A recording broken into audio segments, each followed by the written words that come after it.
Navy officer stopped the veteran from boarding the ship until the Admiral realized who he was.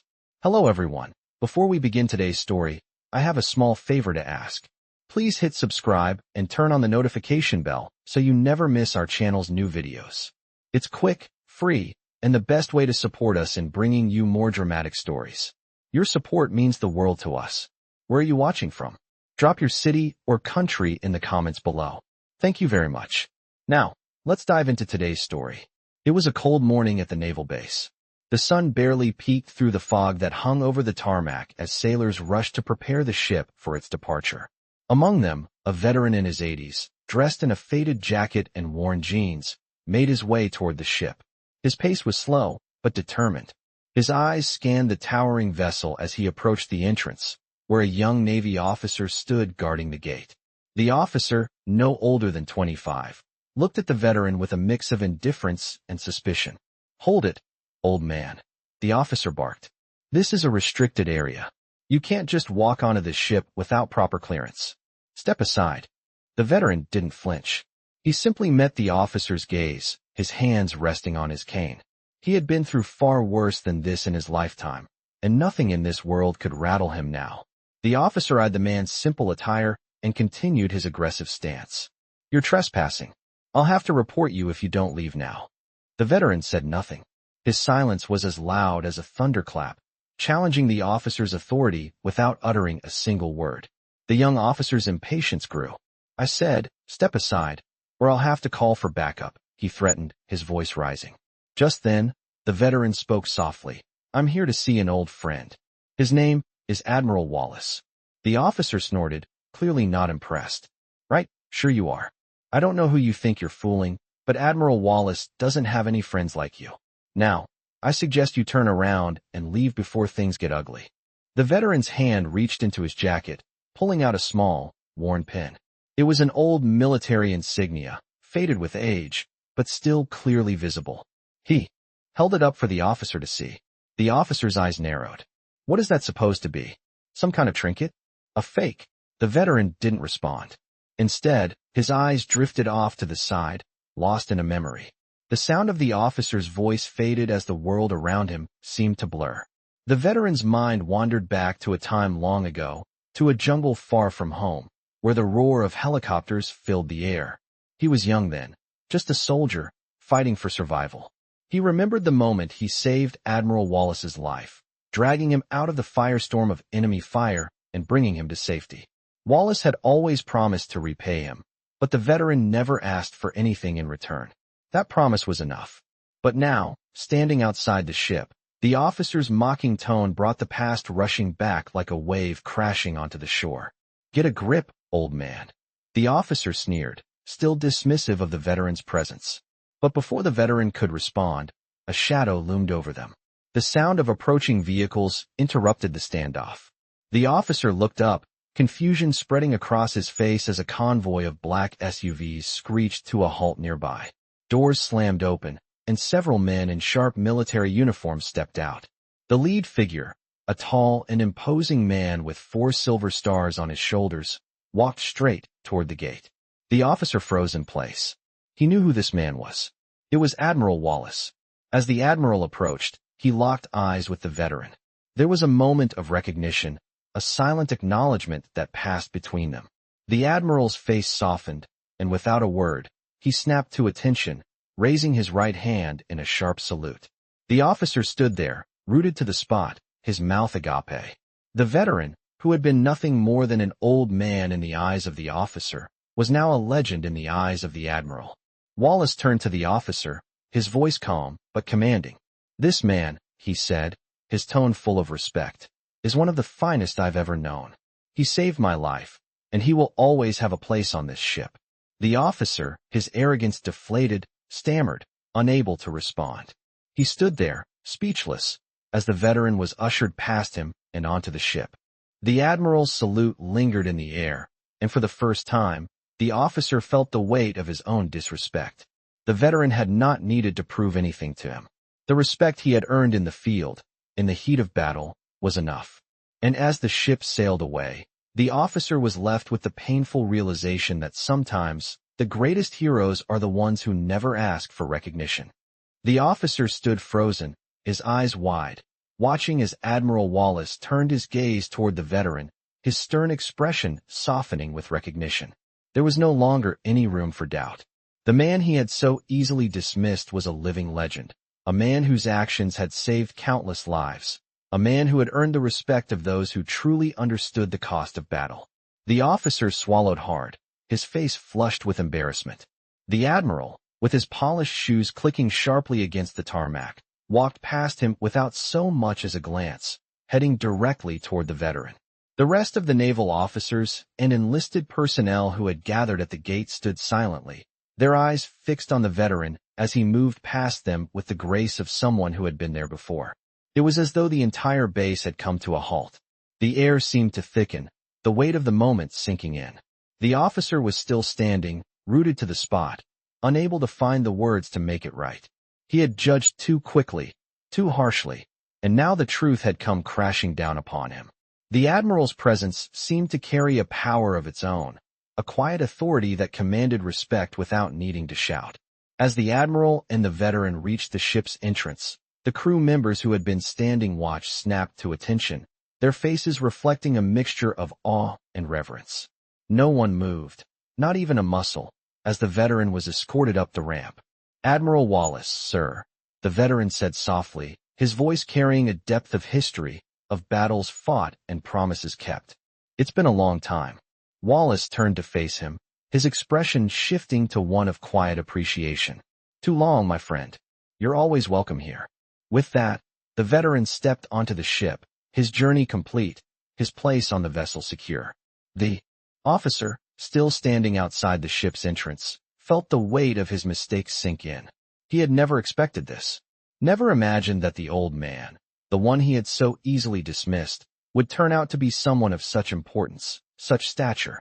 As the ship's doors closed behind the veteran, sealing him away from the officer's view, the officer couldn't help but feel the sting of shame. He had seen only a frail old man, but the Admiral had seen something more, something that had been earned in the heat of battle. The officer's gaze drifted back to the ramp, his thoughts racing. He had no idea how to make amends for the disrespect he had shown, but one thing was clear. The veteran had earned his place, not just on that ship, but in the annals of history. Inside the ship, the veteran stood in front of a small group of officers, all of whom seemed to hold their breath in his presence.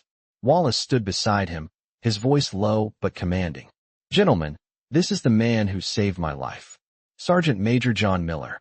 You will all show him the respect he deserves. He's forgotten more about warfare than most of us will ever know."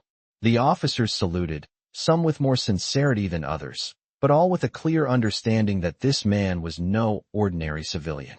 He was a hero. Wallace turned back to the veteran, his eyes filled with gratitude. "John, you're not just a guest on this ship. You're part of the crew, part of this family.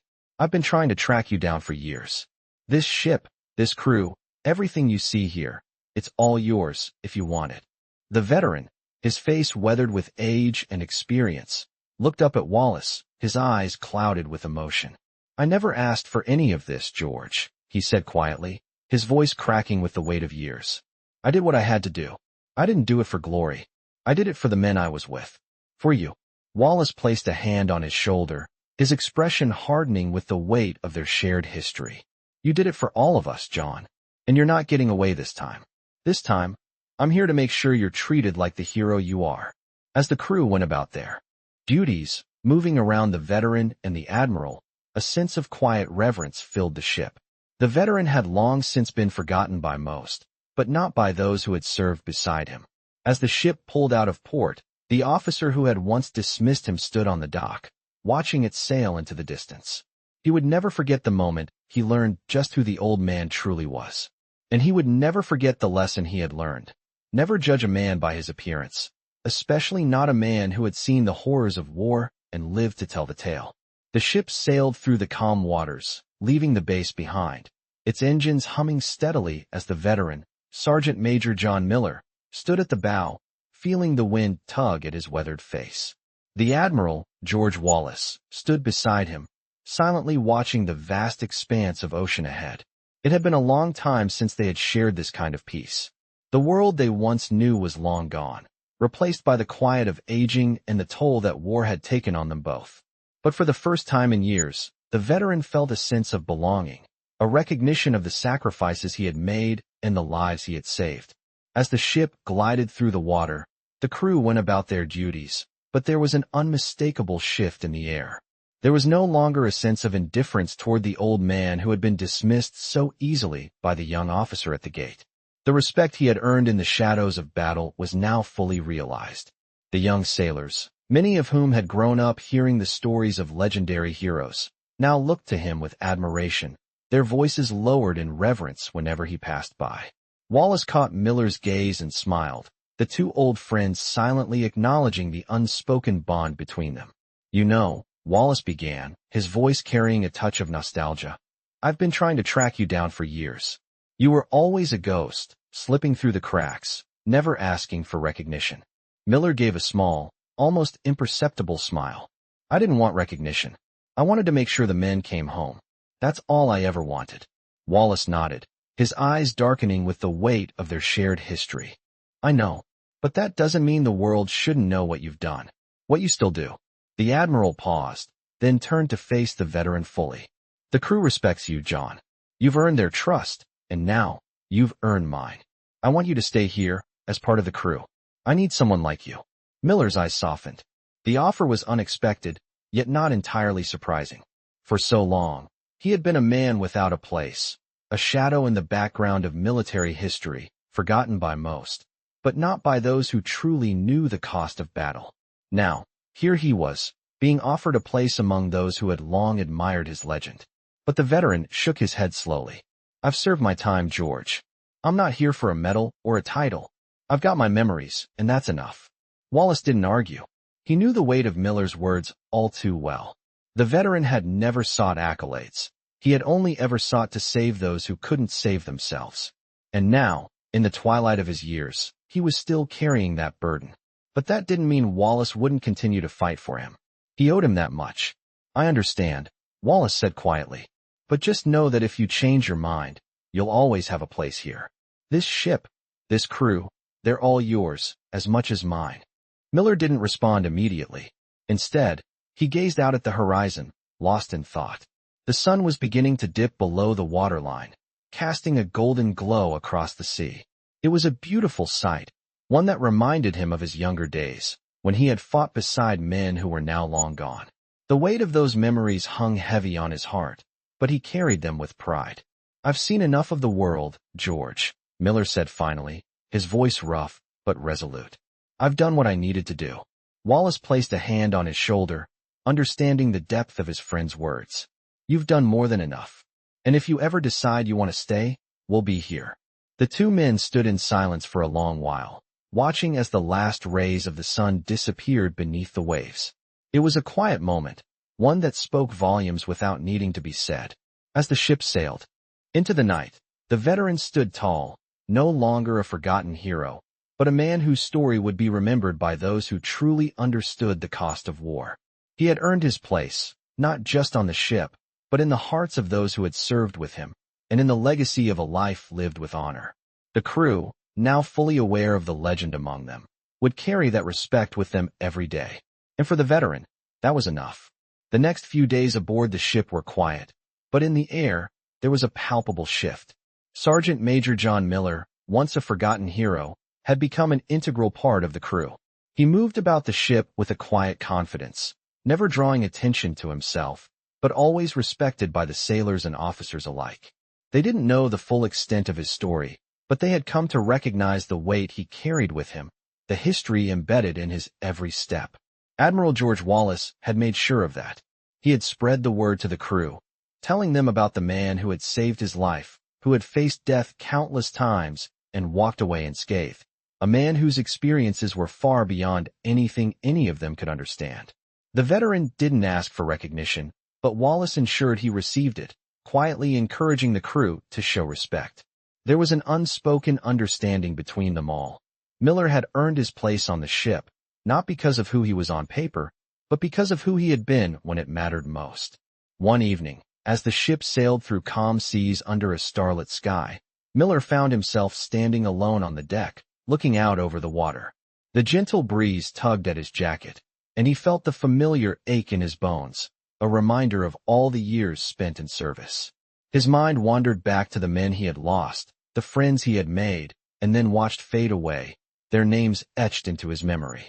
The ship's hum was a constant companion, but tonight, it felt louder than usual, a reminder of the past he couldn't escape. Wallace, seeing the veteran standing alone, approached him slowly, his boots echoing softly on the deck. "John," he said, his voice calm but full of the weight of their shared history. "You've been quiet. You okay?" Miller turned to face him, his expression unreadable, but there was a flicker of something in his eyes. "Just thinking," Miller replied, his voice rough. "A lot of memories, George. A lot of ghosts." Wallace nodded, understanding the weight those words carried. "I know," he said, his voice quieter now. "We all carry them. Some just carry more than others." Miller glanced at him, his eyes softening. "You've got your own ghosts, too, George. Don't think I haven't noticed." Wallace smiled faintly, a wistful expression crossing his face. "I guess we all do in the end. But some of us have learned how to make peace with them." Miller looked back out at the water, his gaze distant. "I'm not sure peace is something I'll ever find. Not with all that I've seen, all that I've done." Wallace stepped closer, placing a hand on his old friend's shoulder. "You don't have to find peace, John. Just find a place to rest. You've earned it." Miller didn't respond at first. The weight of his words hung between them. Finally, he spoke, his voice barely above a whisper. "I never wanted anything, George. Just to know I did what I was supposed to, that I did enough to bring the men home." Wallace squeezed his shoulder, his grip firm, steady. "And you did, John. More than enough. Don't carry the burden any longer.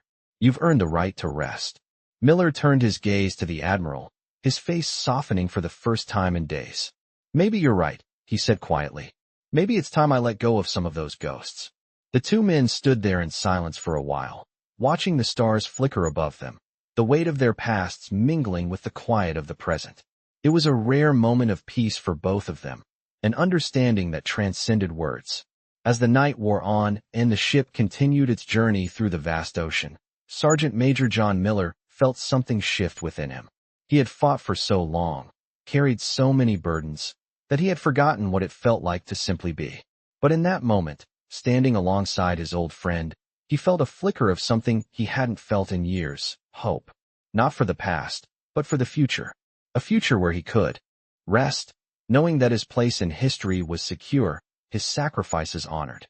And maybe, just maybe, that was enough.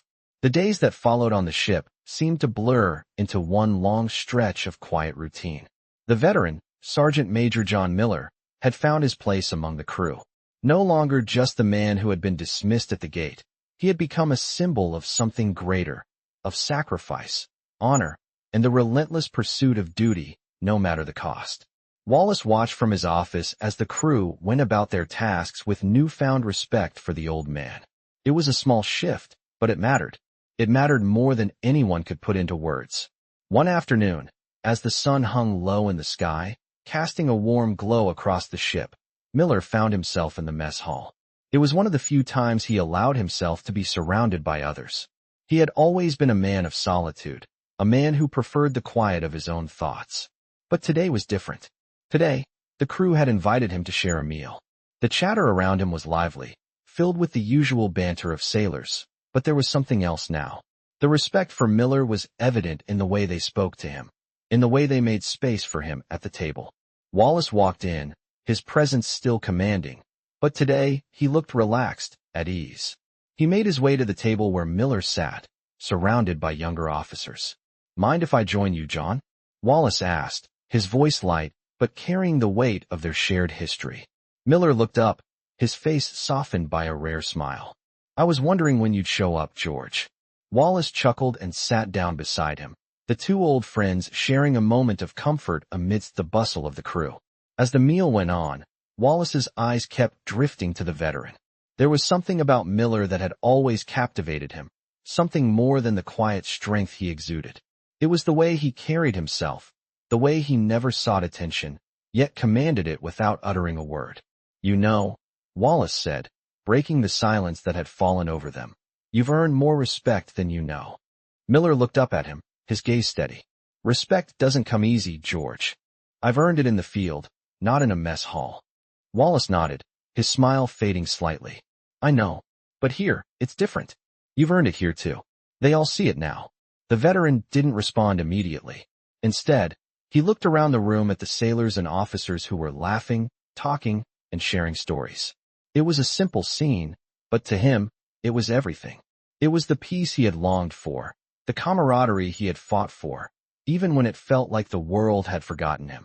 The young officer who had once mocked him entered the mess hall, his eyes briefly meeting Miller's. There was an awkward pause before the officer quickly looked away, his face turning red. Miller didn't acknowledge him, but the officer knew, just as the rest of the crew did, that this was a man who had been through things they could never understand. That was the power of Miller's presence. It wasn't in the stories of his past, but in the quiet dignity he carried every day. Wallace noticed the exchange and smiled to himself. It was subtle, but it spoke volumes. The respect was growing, one sailor at a time. As the meal came to a close, the crew began to file out, leaving Wallace and Miller alone at the table. The conversation had shifted to lighter topics, but there was still a heaviness in the air. Wallace stood up, clapping Miller on the shoulder. I'm glad you're here, John. You've made a difference. More than you realize. Miller stood as well, his weathered hands resting on the table as he straightened up. I've always believed that the difference we make is never for us to see. It's for the ones we leave behind. Wallace's eyes softened at the words. That's what makes you who you are, John. The two men stood in silence for a moment, the weight of their shared experiences hanging between them. Finally, Miller broke the silence. I'm not looking for recognition, George. I'm just here to do what I've always done. Make sure the job gets done. Wallace nodded. And you've done it, John. You've done it all. The veteran gave a small, quiet smile before walking away, disappearing into the hall as the Admiral watched him go. As the ship continued its journey, the crew grew more accustomed to Miller's presence. There was a new sense of unity among them, a quiet understanding that the ship was more than just a vessel. It was a place where the past and present converged, where legends walked alongside sailors, and where respect was earned, not given. Miller had found his place, not just among the crew, but in the hearts of those who understood the cost of war and the price of peace. For the first time in years, he felt that his story, his sacrifices, were being seen, not by the world, but by the men and women he served with. And that, to him, was enough. Days turned into weeks as the ship continued its journey through the open sea, and with each passing day, the crew's admiration for Sergeant Major John Miller grew. What had started as quiet respect soon blossomed into something more. His presence aboard the ship became a symbol, a reminder of the sacrifices made by those who served in silence, far from the spotlight. Miller, for his part, continued his routine, never asking for recognition, but it was clear to those who served alongside him that he was no ordinary man. His actions, his quiet strength, and his steady resolve had earned him something far more valuable than any medal: the respect of his peers. Wallace, too, had noticed the change. As the Admiral walked through the ship, he could feel the shift in the atmosphere. There was a new sense of unity among the crew, a bond forged in shared respect for the man who had saved his life. Wallace often found himself thinking about the past, about the battles they had fought, and how different the world felt now. The faces of the young sailors, full of life and ambition, reminded him of the faces they had seen all those years ago, the faces of men who never returned home. One evening, as the ship made its way through a quiet stretch of ocean, Wallace invited Miller to his office. The two men had not spoken much since their heartfelt conversation on the deck, but the Admiral had something on his mind. John, Wallace began, his voice steady but filled with a weight of unspoken emotion. I've been thinking. I've seen the way the crew has come to respect you, how they look to you now. I never imagined this would happen, but I should have known better. Miller, who had been sitting quietly in front of the desk, gave a small nod. He had known this day would come. The respect, the acknowledgement, it was all inevitable. But that didn't mean he was ready for it. You've earned it, John, Wallace continued, his voice softer now. Not because of anything I did, but because of who you are. You've lived a life that most of us can't even begin to understand, and I'm just glad you're here with us. Miller looked up at Wallace, his eyes steady. as though he were searching for the right words. "I'm not here for the respect, George," he said, his voice low but clear. "I'm here because this is where I belong. I've done what I've done, but that doesn't mean I'm done." Wallace leaned back in his chair, considering Miller's words. "You know, I've been thinking the same thing. It's strange, isn't it? After all these years, we finally have the chance to make something of all this. To do something meaningful with what we've learned, with what we've lost." Miller was silent for a moment, letting the Admiral's words sink in. The weight of their shared history was always present, but today it felt heavier. "Maybe that's all we ever really have left," Miller said finally. "The chance to do something meaningful, no matter how small." Wallace's face softened. "I think you've already done that, John. More than anyone will ever know." As the evening passed, the two men shared a quiet understanding. The world outside the Admiral's office continued to turn, but inside, it was as though time had stopped for just a moment. The ship continued on its journey, but there was a subtle shift in the air. The crew, once filled with uncertainty and respect, now operated with a renewed sense of purpose. They had seen something in Miller, something that had changed them, something that made them realize that honor wasn't always about medals or titles. It was about the quiet, unspoken acts of bravery that shaped the course of history. Days later, the ship docked at a foreign port, the crew disembarking to carry out their mission. The sun was setting on the horizon, casting a warm orange glow over the bustling city. But for Miller, it was just another day. The world around him had changed, but he had not. He knew his time in the military was long behind him, but the lessons he had learned, the bonds he had formed, remained. As he walked down the gangway, flanked by young sailors who now looked at him with respect, he couldn't help but smile. It was a small victory, one that had taken a lifetime to earn, but it was his. And that was enough. As the ship continued its journey across the vast ocean, the crew grew more accustomed to the presence of Sergeant Major John Miller. It was no longer just respect that they showed him. It was a deep admiration for the life he had lived and the lessons he imparted without saying a word. Miller had become a symbol of resilience and quiet strength, a man who had fought through the toughest of times and yet never sought the spotlight. The crew had seen the power of his presence, the way he moved through the ship with purpose, never demanding attention, but always commanding it. Admiral Wallace often watched him from afar, noticing the change in the atmosphere around him. The ship, which had once felt like a collection of strangers, now felt like a family. And that was because of John Miller. One evening, as the stars began to dip the sky and the ship gently rocked in the ocean, Wallace found himself standing next to Miller at the edge of the deck. The cool breeze brushed past them as they both gazed out at the horizon. The silence between them was comfortable, familiar, as though they had known each other for a lifetime. "You know," Wallace began, his voice low, "I never thought I'd see the day when I'd have a man like you on my ship. It's not just the crew that's changed, it's me too. You've reminded me of something I'd forgotten." Miller turned to face him, his expression unreadable. "What's that, George?" Wallace smiled softly, the weight of his words sinking in. "The importance of the little things. The way you carry yourself. The way you never ask for anything. You've taught me a lot about what it really means to lead." Miller's gaze softened. "Leading isn't about titles or medals, George. It's about making sure the job gets done, no matter how small or big the task is. That's all we ever really do." Wallace nodded, his eyes looking off into the distance. "I think I've been forgetting that. I've been so focused on the mission, on the bigger picture, that I've lost sight of the people who make it all happen. You're not just a part of this crew, John. You're the heart of it." Miller was silent for a moment, taking in the Admiral's words. He had never been one to seek recognition, but hearing it from Wallace, a man who had seen the world and led so many, made him feel something he hadn't felt in years: pride. The pride of being seen, of knowing that his efforts had not been in vain. As the ship sailed into the night, the two men stood side by side, the bond between them stronger than ever. The crew had come to rely on Miller, not just for his experience or his quiet wisdom, but for the simple way he reminded them all of what truly mattered. It wasn't about the medals or the achievements. It was about the way they treated each other, the respect they gave, and the understanding that they were all in this together. The next morning, as the crew gathered on the deck for a routine exercise, Wallace called them to attention. The sailors, some still young and unsure, stood in line, a awaiting their orders. Miller stood off to the side, watching them, his eyes scanning the group. Wallace's voice cut through the air, strong and commanding. Today, I want to introduce you to someone who knows more about leadership, sacrifice, and honor than anyone on this ship. He's been with us for a while now, and I'm proud to say he's earned his place.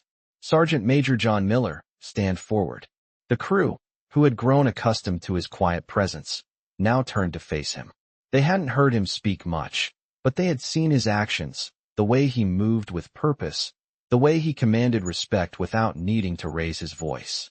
As Miller stepped forward, the crew saluted him, not out of duty, but out of genuine respect. The moment was simple, but powerful. Wallace watched the scene unfold, a quiet smile on his face.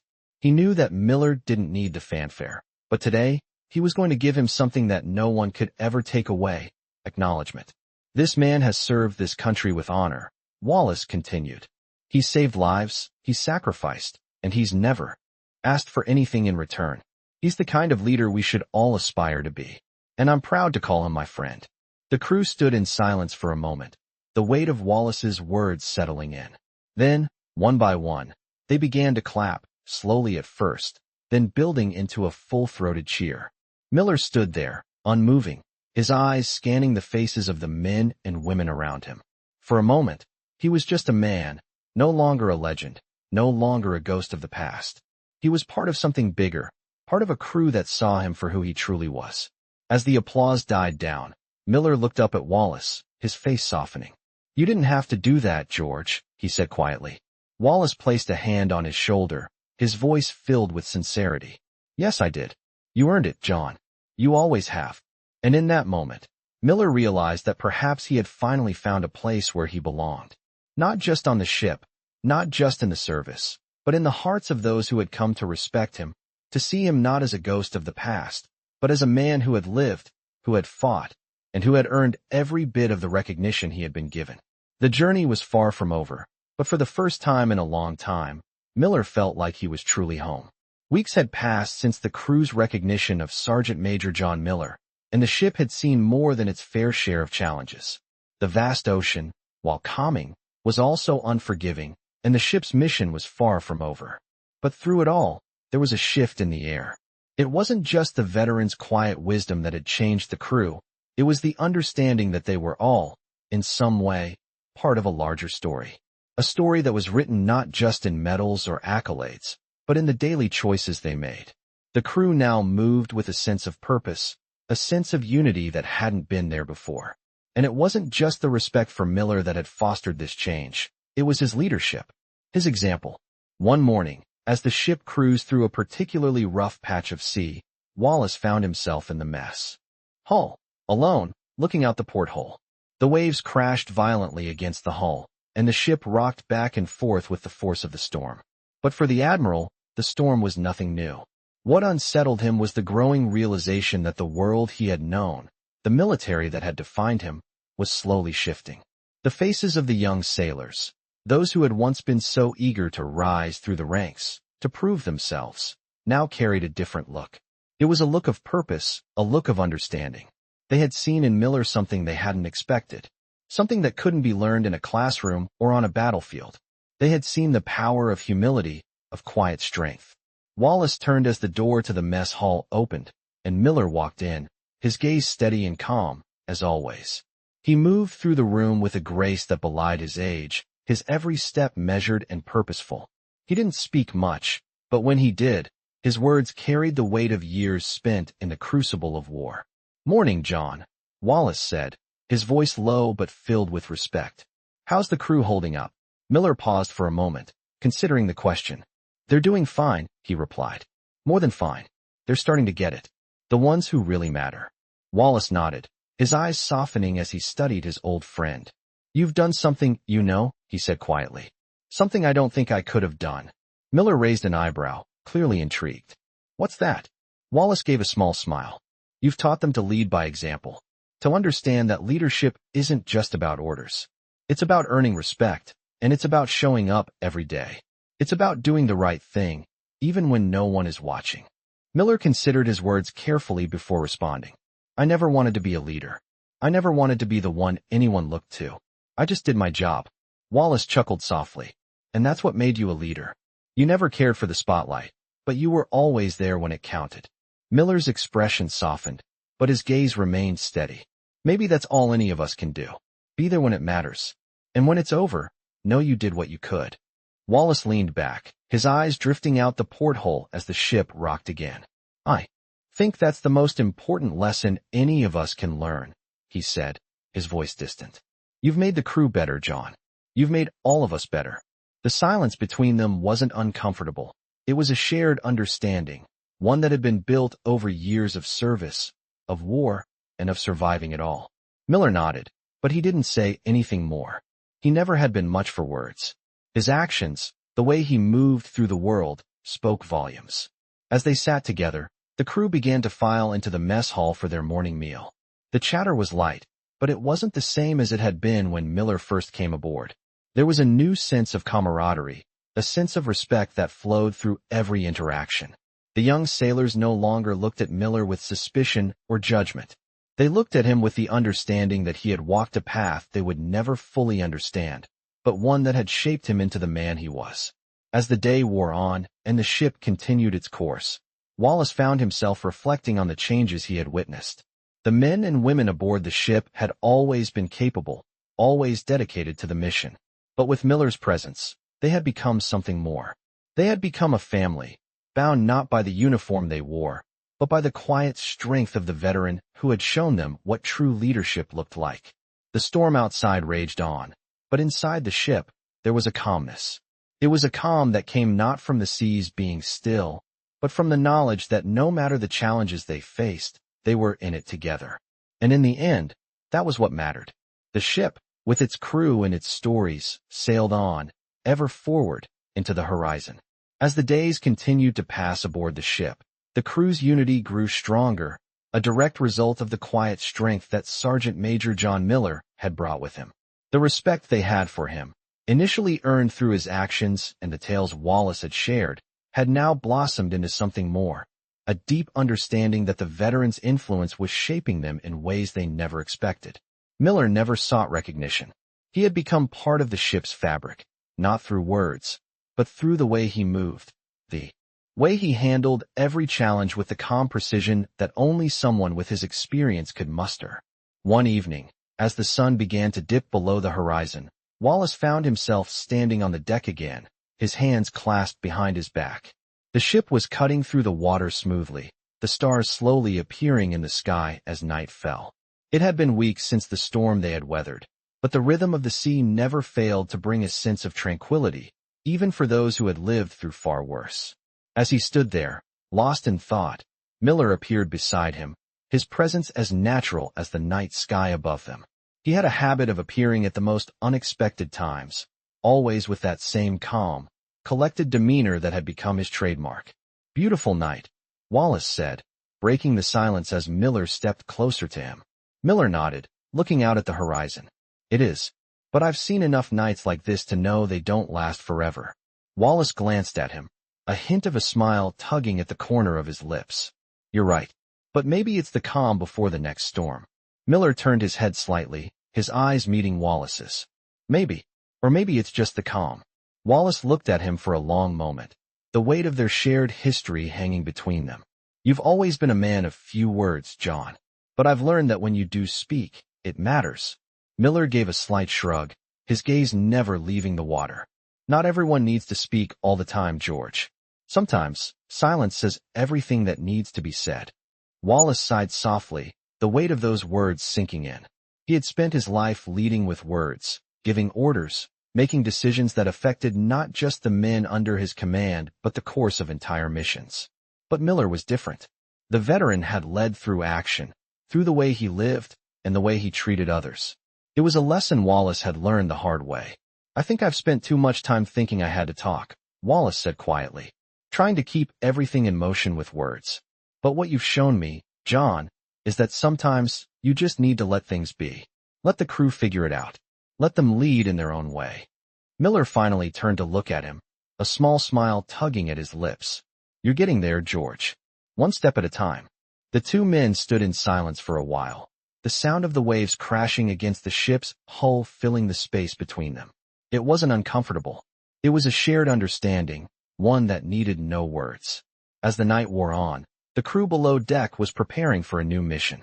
The sense of purpose was palpable, and even the youngest sailors had begun to understand that what they were doing was more than just following orders. It was about honoring those who had come before them, those who had sacrificed without seeking recognition. Miller had become a reminder of that. As the ship made its way toward the next port, Wallace felt a quiet pride in his heart. It wasn't pride in the mission, or in the success they were sure to achieve. It was pride in the crew, in the way they had come together, in the way they had started to understand the true meaning of service.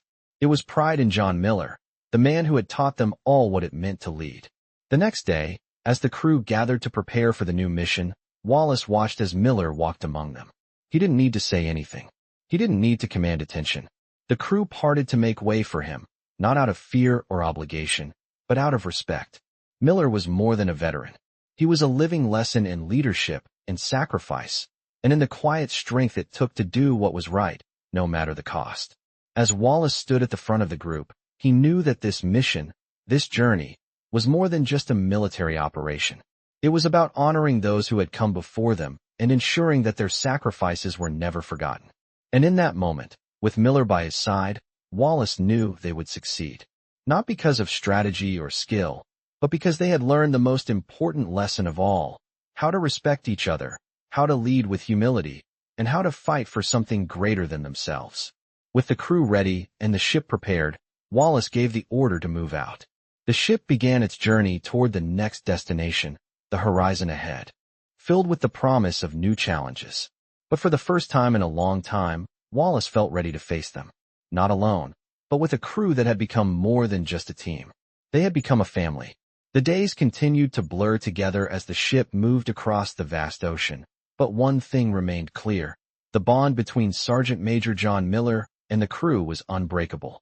Every sailor aboard the ship had come to respect him not just as a veteran, but as a leader. And though Miller never asked for their admiration, they gave it freely, because they had learned what it truly meant to serve and sacrifice. As the mission reached its final stages, the crew was in high spirits.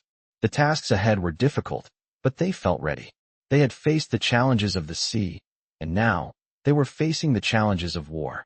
Wallace, who had once carried the weight of leadership on his own, now found himself leaning on the strength of his crew, and especially on Miller. It was late in the evening when Wallace received the call. The mission had been going smoothly, but a sudden turn of events threatened to derail everything. The enemy had launched a surprise attack, and the ship was now in danger. Wallace, never one to show panic, moved quickly.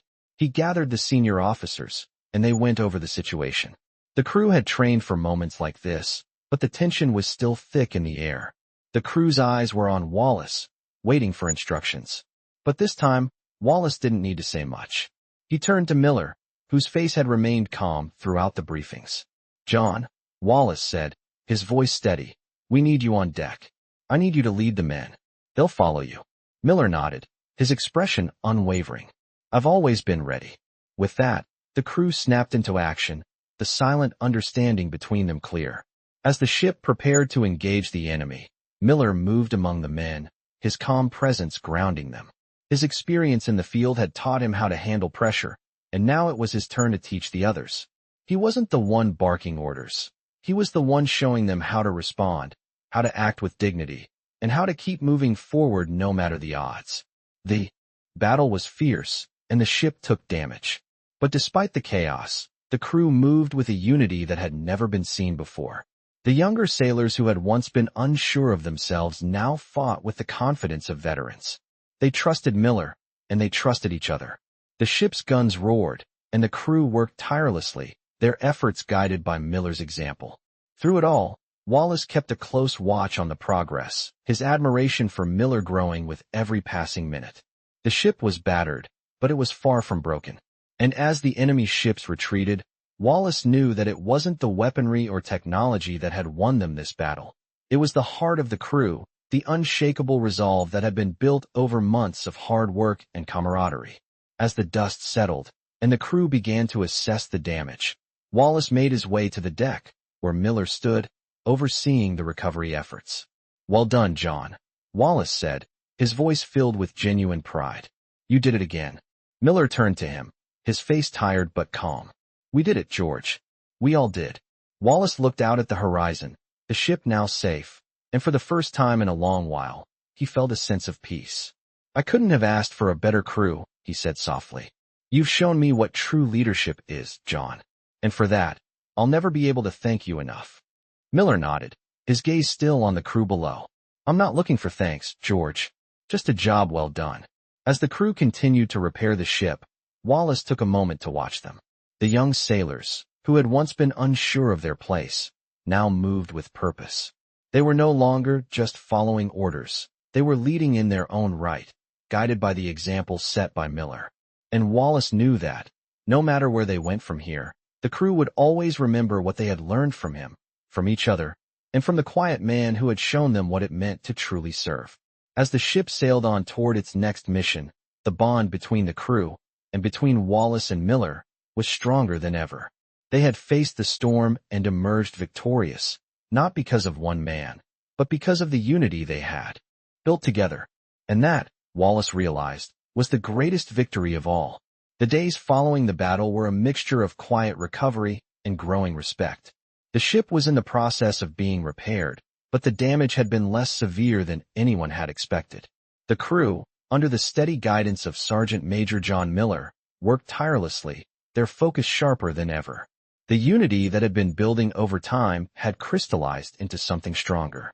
Miller, though tired, continued to lead by example, never asking for recognition, but earning it every single day. His influence spread throughout the crew, from the youngest sailor to the seasoned officers, all of whom had come to understand that leadership was not about loud commands, but about how one carried oneself in times of crisis. Wallace observed from the bridge, his heart swelling with pride. He had seen his crew grow, and now he saw them ready to take on anything the world had to throw at them. But it was the quiet way Miller moved through the ship, his calm presence, that had made the biggest difference. It wasn't just that Miller had been a veteran of countless battles. It was the way he made others believe in themselves. As the repairs were nearing completion, the ship was set to dock at a new port for the final phase of their mission. The crew gathered together for their final briefing, Wallace at the front, his eyes scanning the room. He could see the change in them. There was no hesitation in their movements, no uncertainty in their eyes. They were a team now, a family. Wallace gave a final look around the room, his gaze resting on Miller, who stood quietly at the back, as always. "We've been through a lot," Wallace began, his voice steady. "And we've learned a lot, too. You've all shown me what true leadership looks like, and I couldn't be more proud to serve with each and every one of you. But I want to single out one man who has been the heart of this crew from the moment he stepped aboard." The room fell silent as all eyes turned to Miller, who stood with his usual calm demeanor. Wallace smiled, a touch of gratitude in his eyes. "Sergeant Major John Miller," he said, his voice filled with respect. "You've led us, not with words, but with your actions. You've shown us what it means to be a part of something greater than ourselves. And for that, I thank you." The crew erupted into applause, and for the first time, Miller allowed himself to feel the weight of their admiration. He nodded, acknowledging their applause, but didn't speak. He wasn't the type to make speeches. Wallace stepped forward and placed a hand on his shoulder. "This ship would not be the same without you, John. You've made us all better." Miller's gaze softened, but his voice remained steady. "We've all done our part, George. This is just the beginning." The mission ahead was still a dangerous one, but there was no fear in the crew's eyes. They had faced the unknown before and come out stronger for it, and they would do it again. The crew disbanded, heading off to their respective duties, but the weight of the moment lingered in the air. As the ship sailed toward the final stretch of its journey, Wallace couldn't help but reflect on everything that had led them here. The battles, the struggles, the long days and nights. But more than that, he thought about the people who had made all of this possible. Miller had taught them all that the true measure of a person was not in their accolades, but in their actions. The next few days were filled with preparations, and the tension on board began to build. The crew knew the end of their mission was near, and the stakes were higher than ever. But they were ready. They had been trained for this, and they had something more now. They had a sense of unity, forged in the fires of their shared experiences. The final day of their mission arrived, and as the ship anchored off the coast of their target, Wallace stood at the bow, watching as the sailors readied themselves for the operation ahead. Miller stood beside him, as always, his presence grounding Wallace in the storm of uncertainty. "This is it," Wallace said quietly, looking out at the land in the distance. "We're ready." Miller nodded, his eyes fixed on the horizon. "We've always been ready." Wallace turned to him, a final wave of gratitude washing over him. "I couldn't have asked for a better man by my side." Miller glanced at him, his gaze steady. "We're all in this together, George. Always have been." With those words, the crew moved into position, their preparations complete. They had faced their darkest hour, and now they were ready for whatever came next. The mission was far from over, but the bond between them had been sealed, and there was no force in the world that could break it. As the sun dipped below the horizon, the crew stood united, ready to carry out their mission, with the strength of Miller's leadership behind them, guiding them every step of the way. The days had blurred into weeks, and the crew had become a well-oiled machine, their unity and respect for one another growing stronger with each passing moment. The preparations for the final phase of the mission were complete, and the tension aboard the ship was palpable. Everyone knew what was at stake. They had been through battles before, but this one felt different. There was something about the way the crew moved with purpose, about the calm assurance that radiated from Sergeant Major John Miller, that made Wallace feel more confident than ever. The veteran's influence was everywhere now.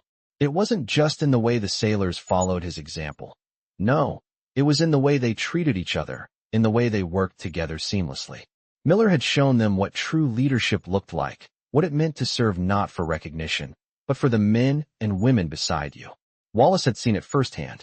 As the ship sailed closer to its destination, Wallace found himself once again standing on the deck, looking out at the horizon. The last few days had been filled with briefings, strategy meetings, and preparation, but this moment was different. The weight of their mission hung in the air, and Wallace knew that once they set foot on land, things would never be the same. Miller stood beside him, as he always did, his presence quiet but reassuring. "The crew is ready," Wallace said, his voice steady. "They've come a long way." Miller nodded, his eyes still fixed on the horizon. "They've learned what they need to, and they've learned it from each other. It's not just about following orders anymore. They understand what it means to have each other's backs." Wallace couldn't help but smile. "I never thought I'd see the day when you'd be the one teaching them what it means to be a part of something bigger than themselves." Miller chuckled softly, though his eyes remained focused. "I didn't do anything special, George. I just showed them what I learned a long time ago. You lead by example, not by talking." Wallace looked at his old friend, the man who had seen more of war and sacrifice than most could even imagine. "Well, you've done more than just teach them, John. You've made them believe in themselves. I've seen it in their eyes. They're ready because of you." Miller's gaze shifted, just for a moment, to meet Wallace's. "They're ready because they've learned to trust each other. They've learned that leadership isn't a title, it's an action." The sun was beginning to set, casting a golden hue across the ship as it sailed smoothly through the calm waters. The crew was busy below deck, preparing for the landing. The air was thick with anticipation. Wallace knew the mission ahead would be dangerous, but for the first time in a long time, he felt ready. He wasn't just relying on the training, the strategies, or the weapons at their disposal. No, this time, he was relying on the people around him, on the men and women who had come together under Miller's quiet guidance. "We've come a long way, haven't we?" Wallace said, his voice low. "I never imagined this ship would become what it is now." Miller gave a small smile. "You just needed the right crew." Wallace turned to look at the veteran.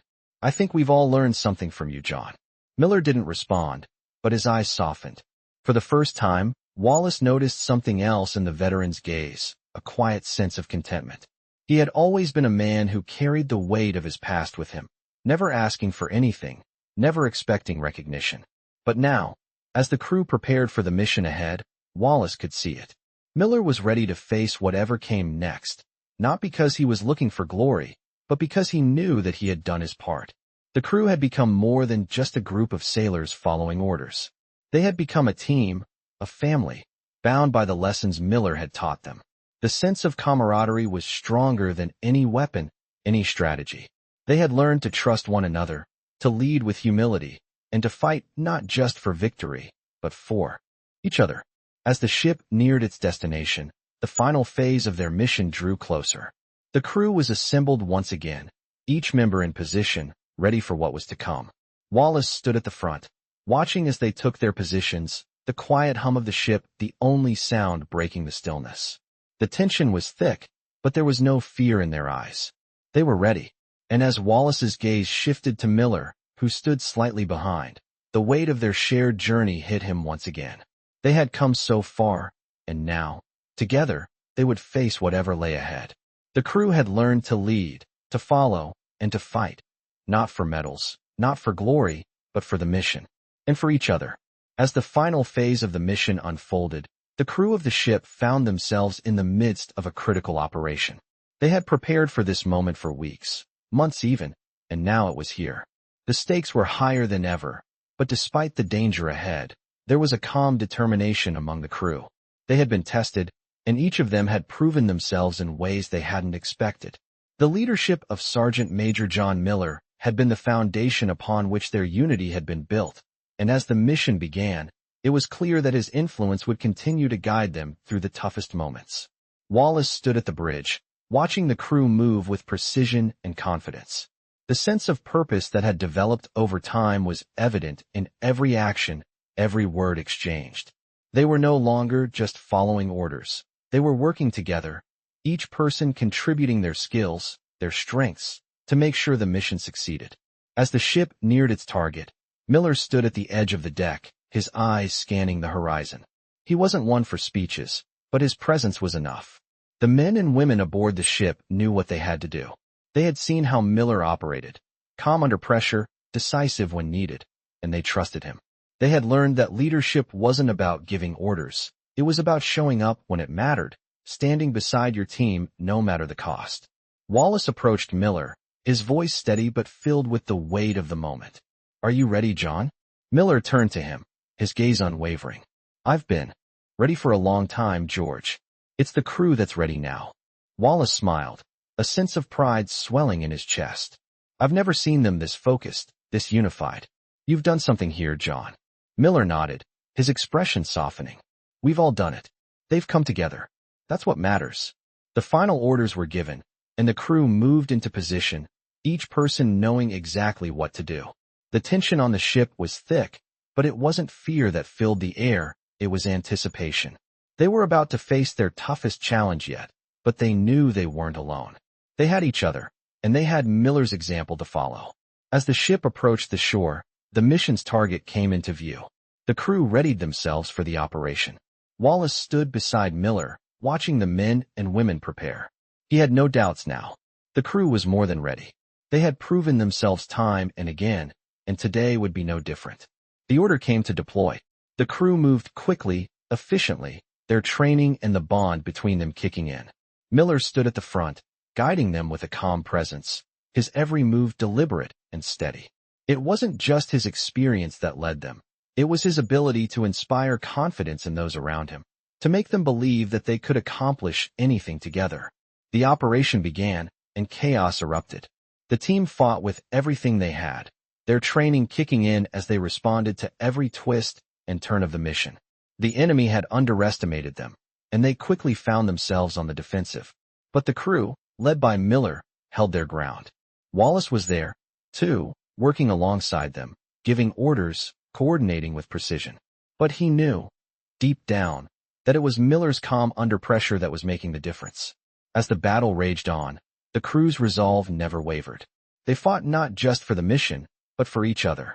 And in the heat of battle, that was the most important thing. Miller's influence was felt in every decision, every action. He wasn't just a soldier, he was a leader.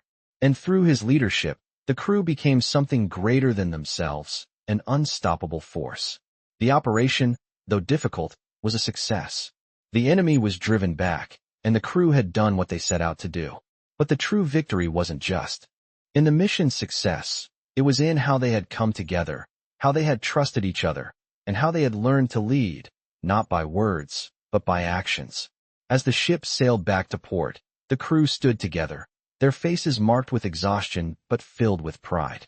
Wallace walked alongside Miller, the weight of the mission now behind them. "You did it, John," Wallace said, his voice filled with admiration. "We did it, George." "All of us," Miller replied, his tone steady as always. The crew had fought not just for victory, but for the bond they had built. They had learned to lead, to follow, and to trust one another in ways they had never expected. As the ship docked and the crew prepared to disembark, they knew that the journey they had been on together would stay with them forever. They had proven that true leadership was about more than just commands. It was about the respect, the trust, and the unity that they had built together. And as the crew walked off the ship, side by side, it was clear that this mission had changed them.